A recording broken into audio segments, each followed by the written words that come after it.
Привет, друзья! С вами я, Юрченко Виктория, и моя рубрика «Кухня декоратора».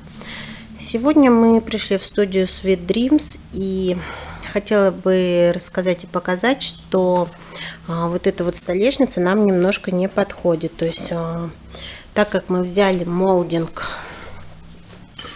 то есть нам нужен угол, да, и вот этот вот угол, который будет... То есть вот эта вот часть будет присоединяться к стенке, а вот это к столешнице. То есть столешница должна выступать у нас на 4,8 миллиметров, 4,8 сантиметров. Вот. И, соответственно, чтобы этот выступ был соблюден со всех сторон. То есть слева, справа, с той стороны и с передней части. Иначе будет у нас некрасиво и... будет все криво. Вот. Сейчас мне надо будет открутить вот эту столешницу, вырезать чуть больше, чем вот эта столешница, но эту столешницу мы будем использовать ее вниз, то есть такую как подставочку, и сам портал у нас будет закрываться еще одной доской, то есть мы сзади приделаем доску, тоже ее зашпаклюем и покрасим в тон нашего камина. Ну вот, мы отпилили новую столешницу, как видите, то есть она выходит побольше, чем предыдущая. Я ее еще не закрепила. Вот, сейчас прикручу ее саморезами. Также я вырезала заднюю стенку. Я ее не буду заморачиваться, то есть прикручу прям вот так вот. Вот. И все щельки спереди зашпаклюю. Вот. И предыдущую столешницу, вот она у меня стоит, я ее просто сделаю вниз. Ну как, площадку, на которой будет стоять подставочка, на которой будет стоять наш каминчик. Вот, дорогие друзья, я наконец-то усыпила моего малыша, вот, и смогла приступить к работе. К сожалению, мне некогда было снимать, как я вырезала углы, вот, но скажу, что, то есть, вам придется потрудиться, как бы мне было немного сложновато, вот, потому что тут в двух...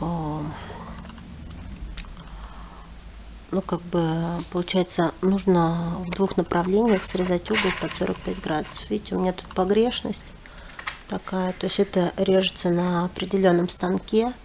Вот я резала это вручную. Вот, тут тоже погрешность небольшая.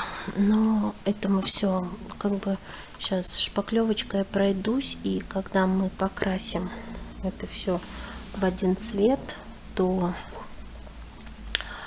В принципе, этого ничего заметно не будет. В любом случае придется все это зашпаклевать, все щели. Вот. Сразу скажу, что выступ, то есть выступ вот этого молдинга на 4,8 миллиметров. То есть у вас должна столешница, обратите внимание, что обязательно, то есть столешница должна выходить на 4,8 миллиметров сюда с этой стороны и 4,8 миллиметров с этой стороны.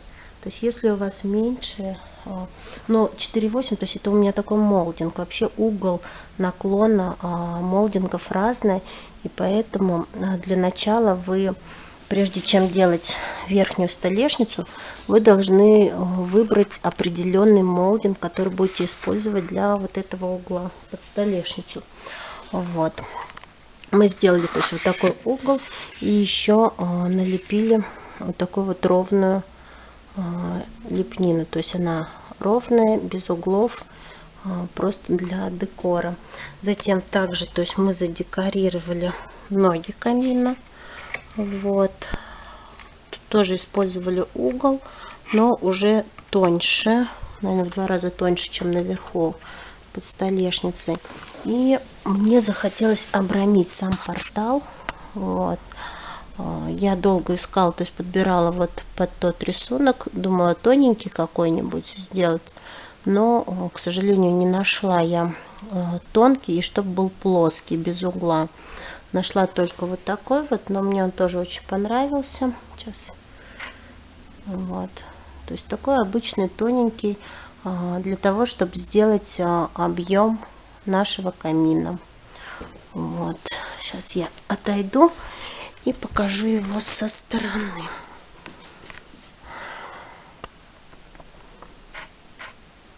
Вот такой. Сейчас кое-где нам еще предстоит зашпаклевать. Вот. Столешницу, там уголки. И нужно будет найти красочку. Точнее, не краску, а возьмем белую, наверное, акриловую и колер. И нам нужно сделать вот такого цвета слоновой кости. То есть вот такой цвет. То есть это не белый, а ближе к бежевому. Ну, слоновая кость. Цвет. Вот. Будем добиваться такого эффекта. То есть такой цвет. Вот. Ну, сейчас я буду шпаклевать все. Но я думаю, что остальной результат я покажу уже весь, когда уже покрашу каминчик. Может быть, мне очень хочется какую-нибудь лепнину придумать. Скорее всего, мы оторвем один из таких уголков со стены. Вот, и мне хочется прилепить его вот сюда, вот в центр. В центр, вот сюда, вот. Сюда. Если видео вам понравилось, дорогие декораторы, ставьте лайки. Вот у нас такой житель здесь. Он очень любит, кстати, пенопласт грызть. Чувствую, от моего камина ничего не останется. Вот. Ну, всем пока. Ну, вот я зашпаклевала наш каминчик. Сняла вот такой же узор. То есть сюда прилепила. Мне так больше нравится. Вот. Внутри портала сделала мазками. Вот. И зашпаклевала всю столешницу. То есть всю столешницу я покрыла шпаклевкой. И потом я буду просто выравнивать и наждачной бумагой шлифовать столешницу, чтобы она была гладкая. Также, то есть вот здесь у меня были небольшие погрешности. Я их замазывала. Ну, то есть у меня молдинг выступал чуть больше, чем сама столешница. Буквально тут на пару миллиметров. Но вообще это заметно. И я ее шпаклевала. Тоже, то есть выравнивала. И она когда подсохнет, завтра я уже наждачечкой пройду здесь, и будет просто ровненькая такая столешница. Вот. Вот такой вот каминчик у нас. Фальш-камин у нас получился. Вот. Я его там прикрыла, чтобы габуся наша не поела. Ну все. Всем пока. Почти готов, осталось ему высохнуть. Конечно, цвет будет немножко посветлее. Ну и, конечно, то есть он там вот внизу будет однородное нанесение краски, когда она высохнет. Вот. И также мы сделаем сухой кисточкой небольшие потертости по камину после того, как это все высохнет. И еще хотела я показать вот эти внутренние тени. То есть сейчас я настрою. То есть вот такого плана, что для чего мы наносили внутрь краску темную, а уже поверх мы нанесли более светлую, для того, чтобы, то есть внутри были темные тени. Вот. То есть вот такого плана.